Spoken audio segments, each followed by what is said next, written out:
আমি আজ যে পাতাটা দিয়ে বড়াটা বানিয়েছি এই পাতাটা নাকি অনেক উপকারী পাতা। এই পাতাকে বলে নাকি ঔষধি গাছ। এই পাতা খেলে নাকি অনেক রোগ থেকে উপকার হয়। হ্যালো গাইস, আসসালামু আলাইকুম। আমি এই পাতাটা জঙ্গল থেকে উঠিয়ে আনছি। আনার পরে পাতাটা আমি ভালো করে ধুয়ে কুচি করে নিয়েছি। এরপর আমি একে একে মসুরি ডাল বাটা দিয়ে দিব। তারপর শুকনো চালের গুঁড়ি বা ভিজা যেটাই হোক কিছুটা চালের গুঁড়ি দিয়ে দিব, সাথে পেঁয়াজ কুচি দিয়ে দিয়েছিলাম।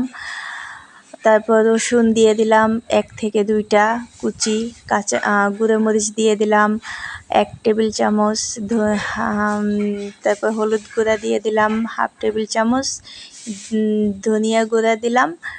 দিয়ে এটাকে আমি শুকনো মরিচ আমি গুঁড়ি করে দিয়েছিলাম, দিয়ে আমি এটাকে ভালো করে মাখিয়ে নিব। একদম সবটুকু মিশে যাবে এত করে মাখিয়ে নেব। তারপর আমি এখানে কিছুটা ময়দা দিয়ে দিয়েছিলাম। ময়দা দিয়ে আমি এটাকে আবারও মেখে নিচ্ছি। যেহেতু ভালোভাবে একটু হচ্ছিল না, তাই আমি আবারও একটু দিয়ে নিয়েছিলাম। এবার দেখেন এটা একটা আঠালো আঠালো ভাব এসেছে, মুট করলে একটা বড়ার শেপ চলে আসছে। তারপর আমি একে একে এটাকে তেলে ভেজে নিচ্ছি।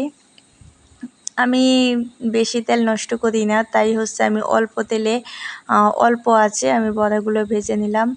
উল্টে পাল্টে ভালো করে মচমচে এবং খুবই ক্রিস্পি হয়েছিল। বিশ্বাস করবেন কিনা জানি না, খেতে এত টেস্ট হয়েছিল। সাথে টমেটো সস ছিল।